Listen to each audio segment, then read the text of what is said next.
Well, Brant, here it is. It's time for the NFL playoffs, which means it's time to get a early jump on the fantasy football season next year. Yes, I know for a lot of teams, a lot of fan bases out there, they've still got meaningful football to watch. But for me and you, we're done with meaningful football. We've got some exciting stuff to talk about for the offseason with our teams. But for all extents and purposes, it's the offseason for Dynasty, for fantasy football. It's time to start getting that research in, Brant.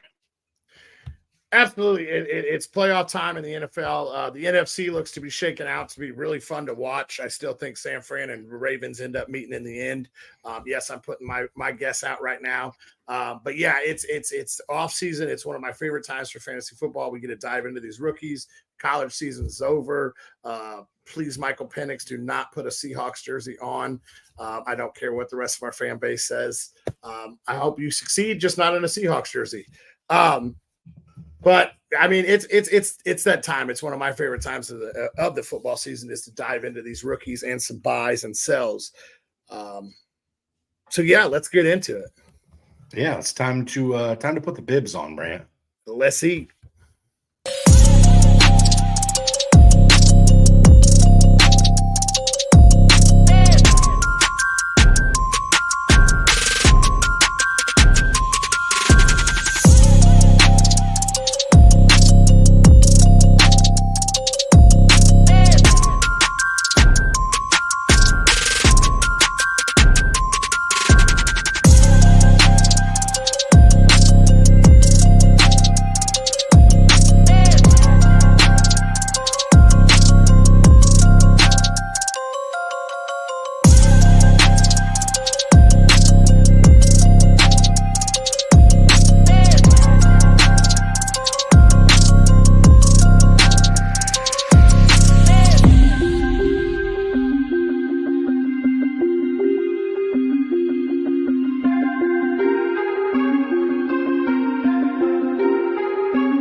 So, Brant, like we alluded to before the intro, it's time to get into the offseason. It's time to get into doing some research and getting yourself ahead of time.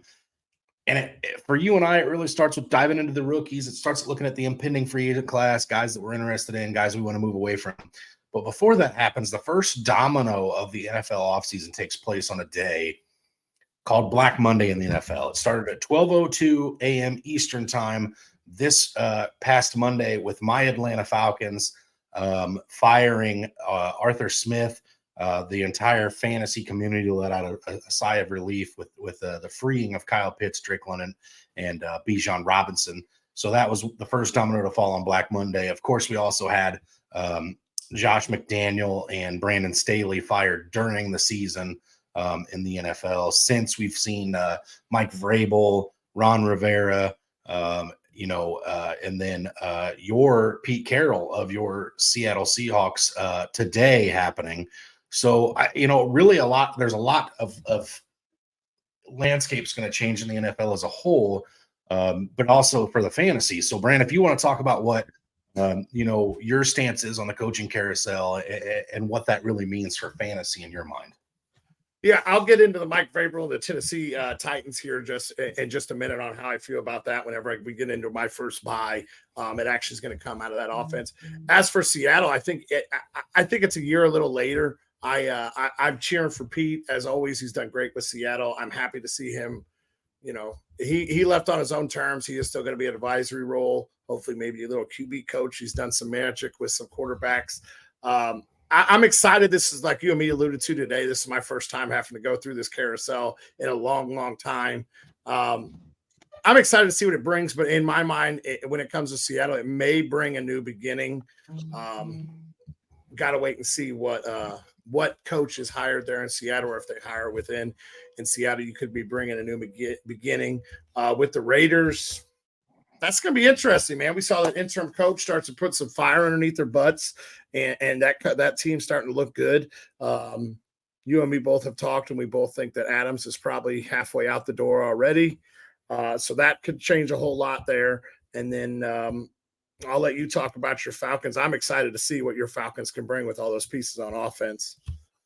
Yeah, so first and foremost, there's also a lot of rumors about Bill Belichick which, my goodness, I'm not sure. And there's a lot of ties to him in Atlanta. I mentioned there too, but I'm not sure there's a more tedious way to put everybody in the fantasy community on full tilt. But Arthur Smith ruining the value of Drake London, Bijan Robinson, Kyle Pitts. Everybody gets excited about celebrating the freedom of those three players, to Bill Belichick coming in who you can't trust in the fantasy football world. So we'll see how that plays out. But Michigan Wolverines won a national championship on Monday. Sounds like Jim Harbaugh may be back interested to come into the NFL. I think he goes to the Chargers. If he comes back, he's going to want to win right off the jump. I think the Chargers do give him the most instant impact at that. Maybe your Seahawks as well, depending on what they want to do with the quarterback situation. But I do think Jim Harbaugh comes into the NFL. That makes the Chargers a little bit more appealing. I think, obviously the Raiders are going to get more appealing because obviously they don't like what they have in Jimmy G. Aiden O'Connell isn't it. Obviously, he was a fine stopgap. I guess he kept them interested or into a few games, but I think they addressed the quarterback situation. And we'll talk about the NFL free agent carousel at some point too, with the quarterbacks that are out there and things. So it'll definitely be interesting to see how it plays out. And as far as my Atlanta Falcons, Brant, my goodness, I can't own enough of them right now at this point. It's like, me and our mutual buddy at work, who's also a Falcons fan, have made several jokes that we can't wait until Kyle Pitts gets his second contract. He's playing for the Kansas City Chiefs for him to have some value. We may not have to see that happen at this point because, Arthur Smith is finally gone. Maybe we get a coach in that starts to utilize and draw plays for the best players on the team, rather than saying, hey, I'm such an arrogant, pompous FedEx, future CEO that I'm going to go use Jonnu Smith, Cordero Patterson, and Mac Hollins just to prove to everybody how good of a coach I am. I'm going to scheme those players, So I think the fantasy community wins with the firing of Arthur Smith. I know as a Falcons fan, I feel like we've won. I'll see how I feel moving forward. If they trade a first-round draft pick for Bill Belichick, I won't feel the same way. But there's some really good prime coaching candidates out there. Ben Johnson of the Detroit Lions, Brant, he goes someplace that offense is going to be instantly fantasy relevant. Joe Brady of formerly of the Carolina Panthers, currently with the Buffalo Bills as their offensive coordinator. Same thing. Definitely will be fantasy relevancy there. And then, you got the defensive guys, Dan Quinn, who I still think is going to, end up there potentially with your Seattle Seahawks, who I obviously have experienced well. I love Dan. The one thing I had a problem with Dan Quinn was he's too much of a players guy. His players absolutely love him, but he doesn't make people practice. He doesn't make people play in the preseason, and so that can sometimes make problems early in the fantasy season as well. But yeah, it's definitely going to be an interesting one. And of course, as we have updates, on our weekly shows, Brant, we'll talk about when these teams hire coaches, how that directly impacts the fantasy relevant players on that team. Yeah, absolutely. I would absolutely love to see Dan Quinn come up to Seattle. Harbaugh, if he comes, please bring JJ with you. I wouldn't mind him coming in and playing for Seattle. This offseason is going to be a fun and bumpy one to sit and watch with all the free agents. We talked about some last week on our show. And there's going to be a lot of free agents talks. There's going to be a lot of coaches talks. The combine's coming up.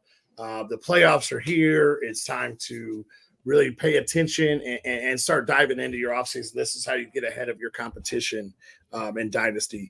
And the coaches, like people that do fantasy go, the coaches don't matter. Coaches don't matter. They really do, because then you have to look at the new scheme. Like you went from, I'm going to use Pete Carroll. You went from Pete Carroll, who was, I want to ground and pound and play tough defense, to you could possibly see them get an air raid coach that wants to throw the ball a lot more and bring in a quarterback with a better deep ball. So, I mean, the coach could change a whole lot of things when it comes to fantasy. Absolutely, it could, Brant. And again, the Dynasty community is so unique in the fact that it's an ever-revolving door. Part of what makes us and the Dynasty community so unique is that we are constantly paying attention to coaching changes, roster changes, because we don't have an offseason in Dynasty, right? In active Dynasty leagues, there's going to be trades made as soon as you take your league and move it to the next year. So it's definitely one of those things where you got to be constantly evolving, constantly doing your research, looking at things, because here I am, if I'm paying attention and I see this coach come in and I'm like, wait a minute, I don't think I like his fit. I don't think he's going to use this player the same way as he did last year. And maybe I want to try to sell high on him. If you're not paying attention to what that new coach brings to the table, you may overpay for a player that sees their value decrease, which again, I'm sure we'll talk about as the offseason progresses. But today, Brant, we're here for a specific reason, right? We're starting a 2-week series here. We're going to do some dynasty buys this week that'll lead us into some dynasty sells next week.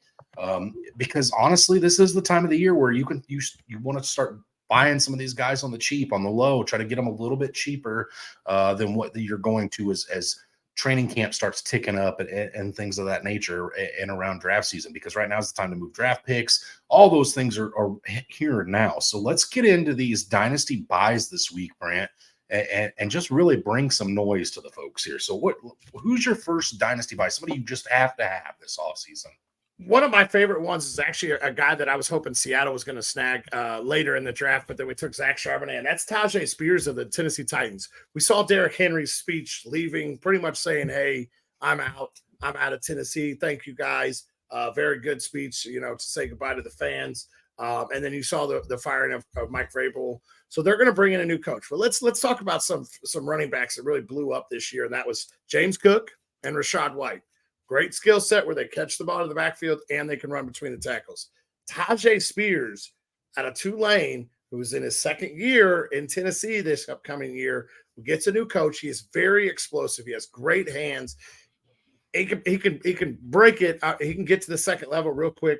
This is a guy, he finished as the RB 34 in PPR leagues. He had 100 rushing attempts, 70 targets, and he caught 52 of those targets. And like I said, he finished as an RB 34 as a backup there in Tennessee. 22 years old. You could probably go out and get him for a late second, early third round draft pick. A whole lot of people aren't thinking about him because Derrick's still in town. The minute that Derrick Henry actually leaves town, this man's value goes even higher. Now, with him, he does have a history of some knee problems. So this could be a 1-year rental to where you're like, all right, I think next year he's going to blow up.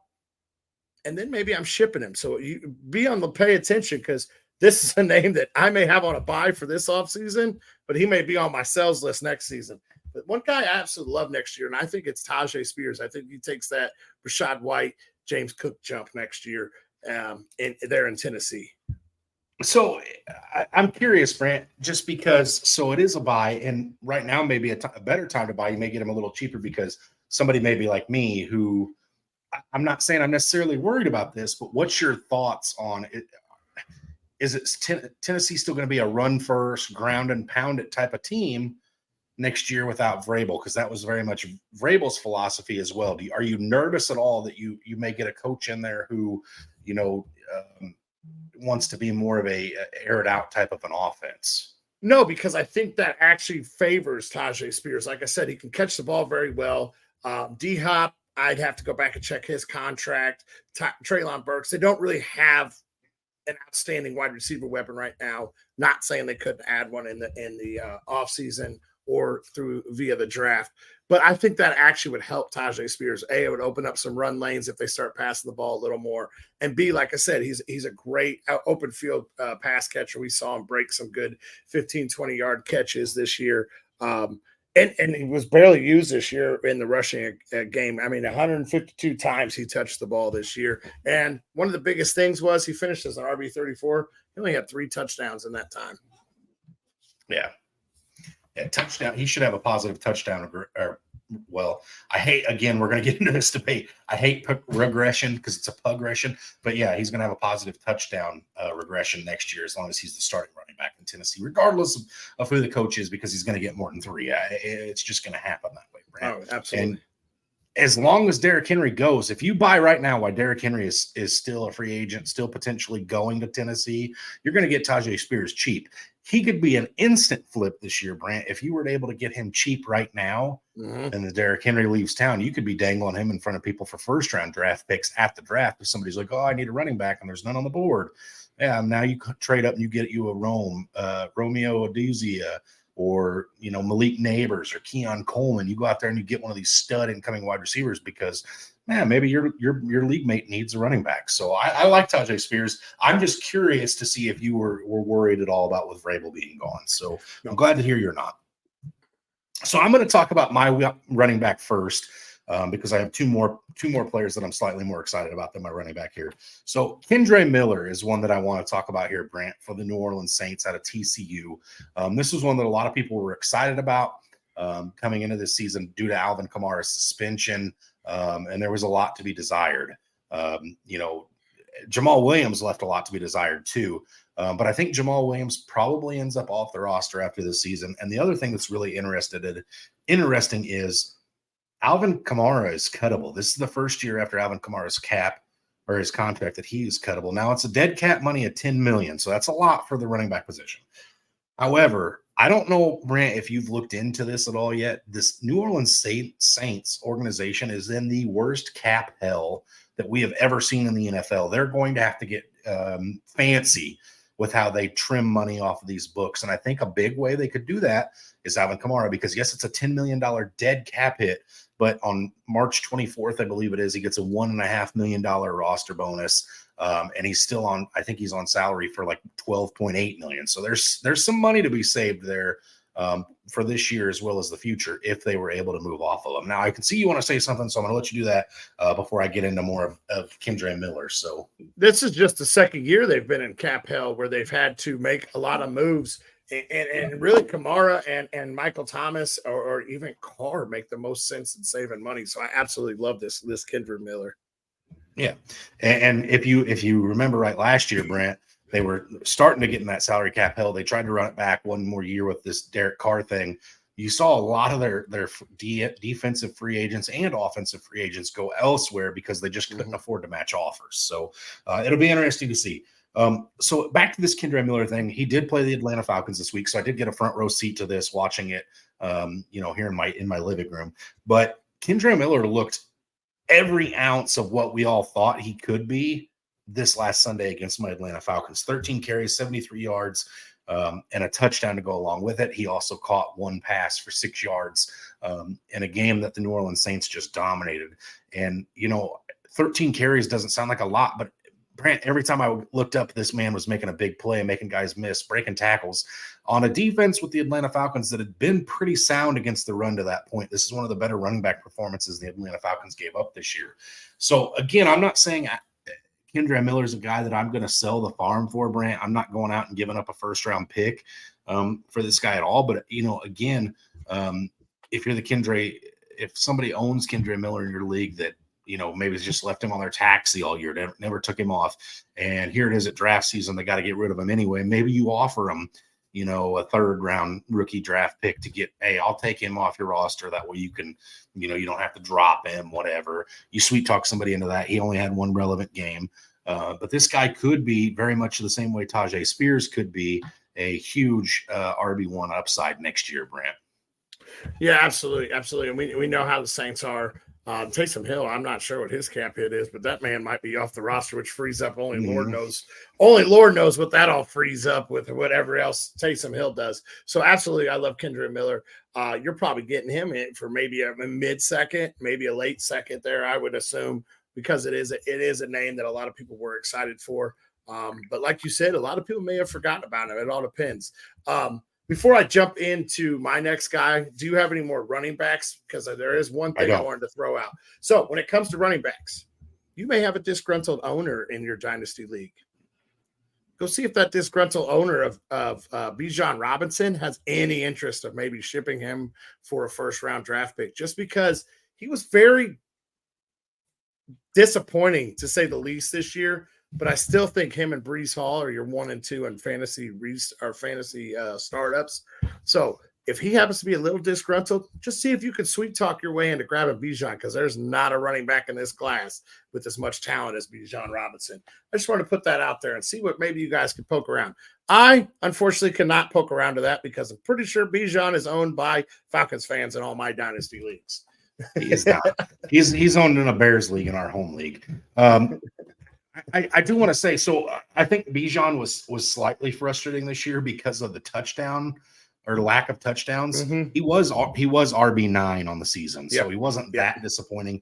500 yards receiving, almost 1,000 yards rushing. So he had a pretty darn good season. There wasn't the touchdowns there that you expected. You thought you'd see double digits out of him. So I still think it's going to cost you a hefty first-round draft pick and then some probably to go get him. But he shouldn't be available, and he probably will be going into this offseason because of what he did last year. Jahmyr Gibbs, for all intents and purposes, more people are interested in Gibbs moving forward than they are Bijan, and that shouldn't be the case. So I agree. Right. Absolutely. Absolutely. So let me jump into my second guy. My second guy is a quarterback that played 13 games. He finished his QB 17, even only playing 13 games. That's Justin Herbert. I know, getting a new head coach, but he's going to be in the second year with Kellen Moore, most likely. Most likely, I don't see whatever new head coach comes in getting rid of Kellen Moore. That offense was explosive. Kellen Moore's offense was explosive in Dallas, looked great, and it had tendencies this year to look really good. He's got Michael Williams there. He's got Josh Palmer. He's got Quentin Johnson. He still has Keenan Allen as of right now. You and me talked about that Keenan Allen could end up being a cut. But this is a guy that has finished as QB1 in 3 years prior to this year. He's finished as a top 12 quarterback. He had 20 touchdowns, 3,100 yards, and finished as QB 17 this year. I just think he gets more used to this offense. It gets a little better for him. And I absolutely like Justin Herbert moving forward. In one QB leagues, you're probably shipping a third or fourth round pick to go get him because it's only one QB. In Superflex, you're probably having to go maybe late first, second round pick for him. But I still think that he's very valuable, and I still think he finishes as a top 10 QB every single year for the next few years. He's only 25 years old. Trust me, we've seen quarterbacks go a lot later than 25, 30 years old in the NFL. Yeah, for sure. And I don't know if it will be Kellen Moore's offense due to the fact that they are looking for a head coach. So it could end if Jim Harbaugh or somebody like that goes there, they're going to bring their own guys. But nonetheless, it's going to be a better system for him than anything Brandon Staley has done in his time in Los Angeles. So I absolutely think it's a buy as well. If you can get him for an early second round anywhere, I absolutely love that because it does solve your quarterback of the future issues. Like you said, his wide receiving core, is back next year for all intensive purposes. Hopefully you get a healthy Mike Williams next season too, which only makes that offense even more appealing. It'll be interesting to see what happens with Austin Eckler if he's no longer in town. That's a big drop off for the quarterback position too, because Eckler did make Herbert look pretty darn good with a lot of his plays as well. But yeah, I think Herbert's definitely one. If you can go out and get him, that's definitely a trade. If he's available in your league, you should definitely be sniffing around and see what it costs, Brant. Yeah, because he's also just throwing this out. He's probably sitting on somebody's IR, so he may be forgotten about too. So you might be able to steal him just that way. Absolutely. All right, so I'm going to talk about a player here, Brant. So when you talk about buy low, I'm not sure that it gets much lower than this.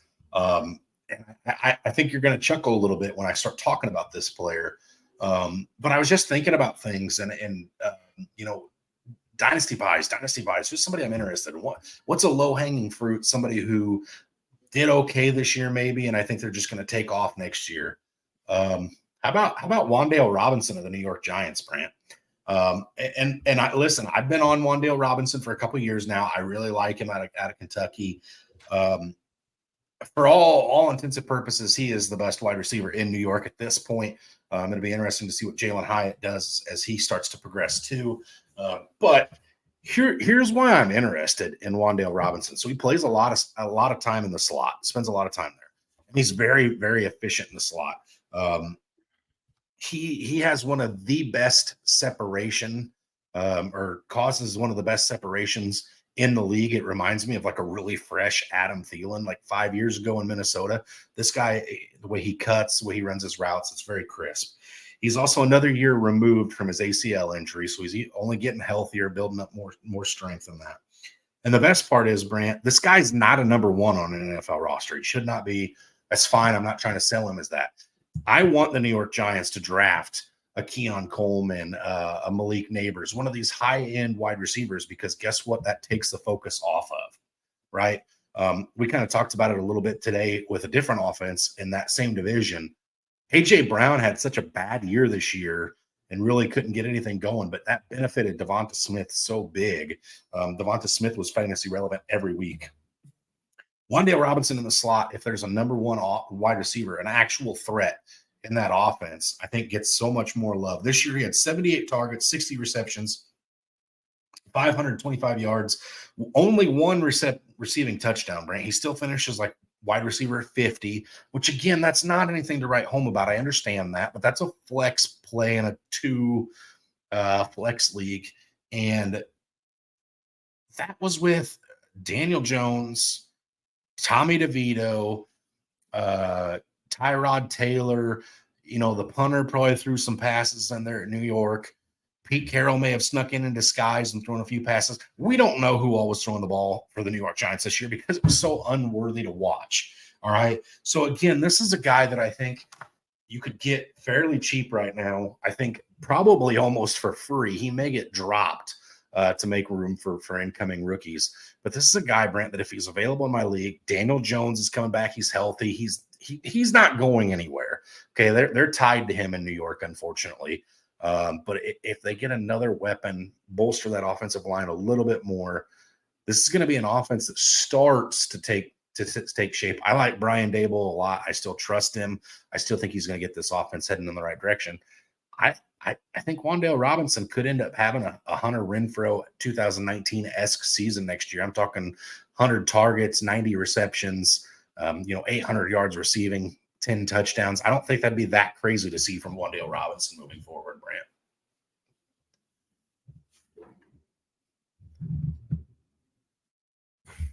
Sorry, I had my mic muted. I coughed a minute ago. Like you said, if they added a true wide receiver 1, then you got Jalen Hyatt stretching it out, and then you got Wan'Dale Robinson playing in the slot. He definitely could be capable of that. They are tied to Daniel Jones for the foreseeable future. So I absolutely love Wan'Dale Robinson as a buy. Yes, you were on him coming out of Kentucky. I've not been a fan of him, but I was a fan of him in college. He definitely was a great gadget guy in college. He was fun to watch. But you're right. It's wide open for target or for targets there in New York. And you could see it even open more with Barkley possibly being on the move out the door. So I absolutely love that. And that's a guy you're getting for free. You're sitting at your draft day and you're going, I don't like anybody in this round. Anybody want to give me Wan'Dale Robinson for this last round pick? And you maybe that person likes somebody else better than him. You're probably stealing him right out from underneath, the rug there, because there's probably not going to be a whole lot late in drafts. There's always one diamond, but maybe your diamond's already there. So we talk about wide receivers that could be a diamond in the rough. How about Michael Wilson of the Arizona Cardinals? He played in 13 games this year and finished as wide receiver 60. So just behind Wan'Dale Robinson. He played, Clayton Tune threw the ball to begin the year. Joshua Dobbs was throwing the ball at the beginning of the year, and then you got Kyler Murray back. He finished 3 games as a top 24 wide receiver. One of them was inside the top 12, as a matter of fact. And Marquise Hollywood Brown's a free agent this year. Michael Wilson stepped in at the end of the year and really took, I think, over 80% of snaps last year. This is just a guy. He's 23 years old. He's got 1 year in the pros. And I just think this is a guy that you could really, really buy or get for free, like you said with Wan'Dale Robinson. I'm really excited to see what he can do moving forward. He's a guy that there were certain games he was seeing 8-9 targets a game. So this is a guy that could really explode next year and come out of nowhere. Nobody would be talking about it because nobody's excited about the Arizona offense. Nobody's excited about a dwarf behind the line throwing a football. That'd be like me, except for a lot smaller. So it'd be like nobody being excited to be behind you in a buffet line. Right. Yeah, there you go. That's perfect. There you go. No, nobody's excited about this. It's not. It's kind of like what we talked about what the Rams were going to be like this year. We didn't think they were going to amount to anything, and then look what they did. So that offense in Arizona could be the just waiting for an explosion. We've seen it before, and Arizona's got a good little offensive team built around, and they're going to lose their number one because I don't think they're going to re-sign Brown. So I think Michael Wilson could benefit from that as well. Yeah, and so you say nobody's excited about it.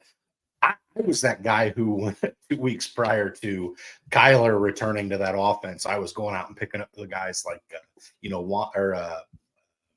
Rondale Moore, Greg Dortch, pretty much everybody. And I didn't forget about him. I think he was just on taxis on a lot of the leagues I'm in.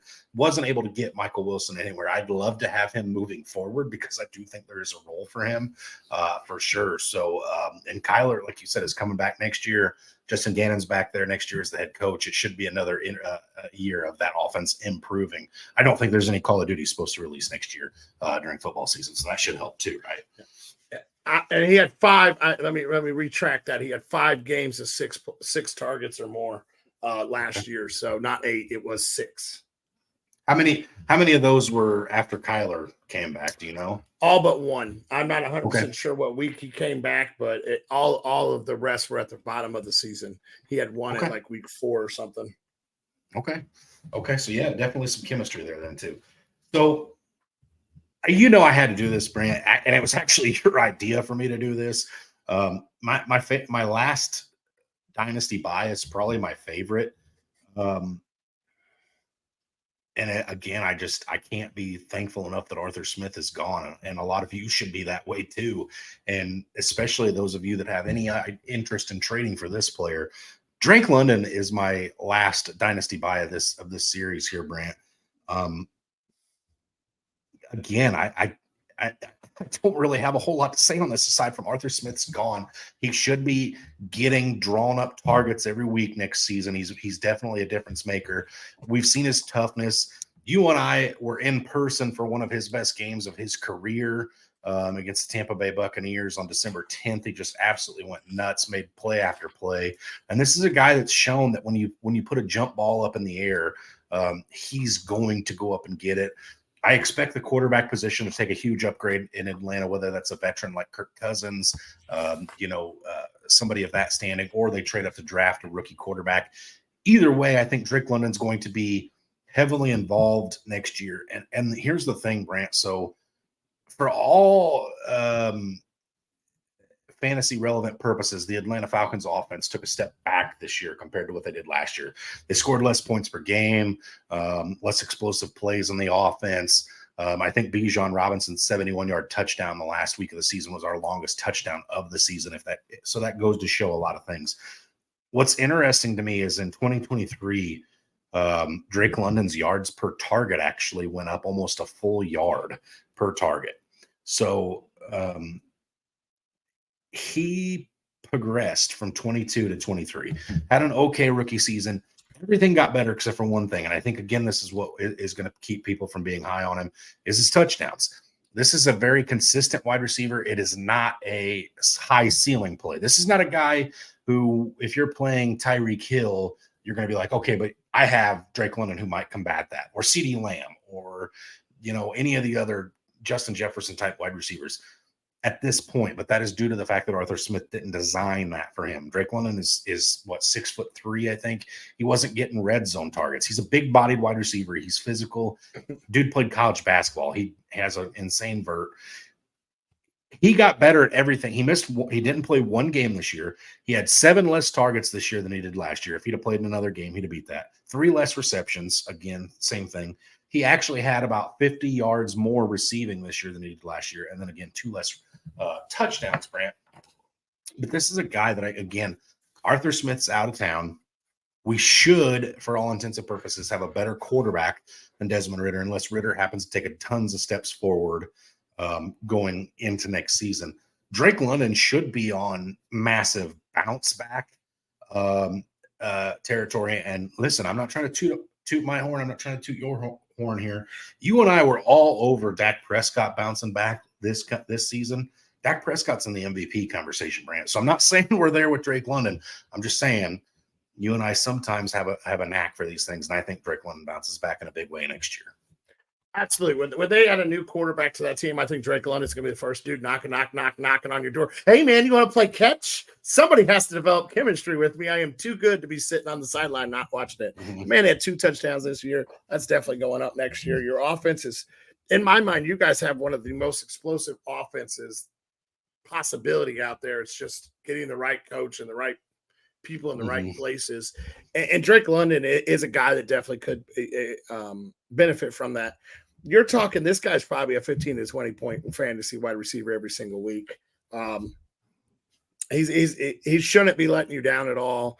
Now, I'm excited to buy him. I think the quarterback's going to get an upgrade. I am praying in one keeper league I own, Drake London, and I am sitting there. I'm praying that Kirk Cousins goes there because I absolutely love what London and Cousins could be next year. But we'll get into that.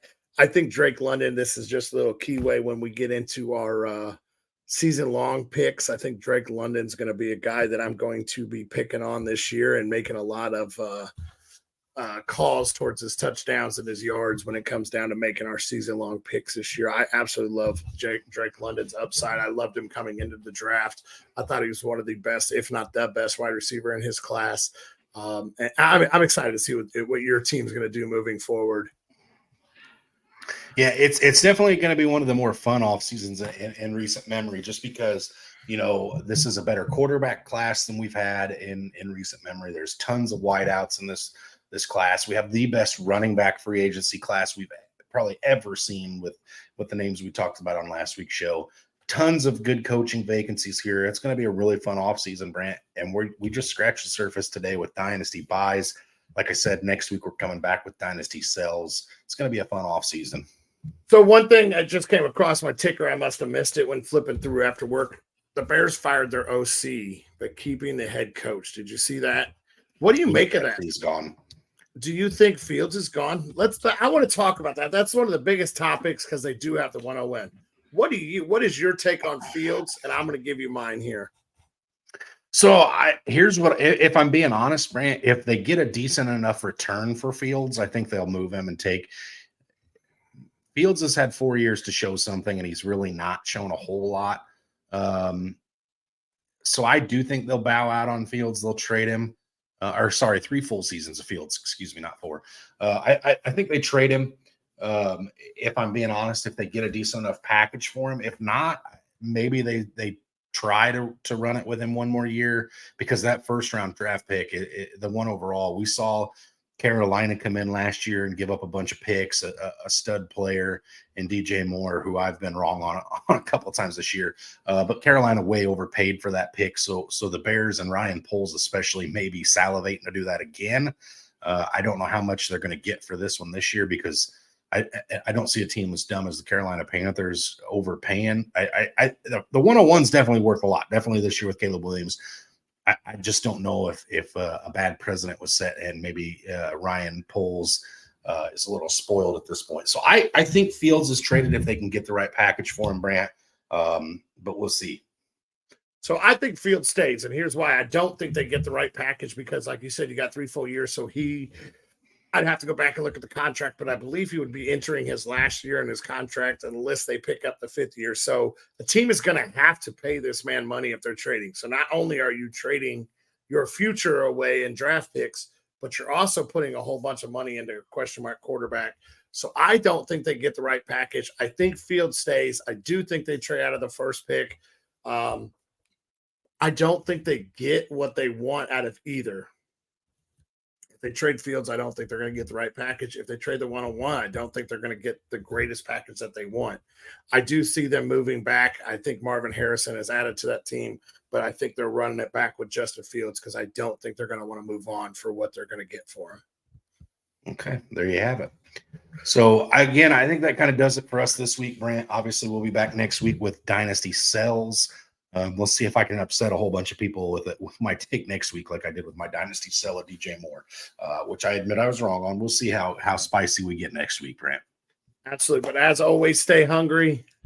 Stay fat, my friends.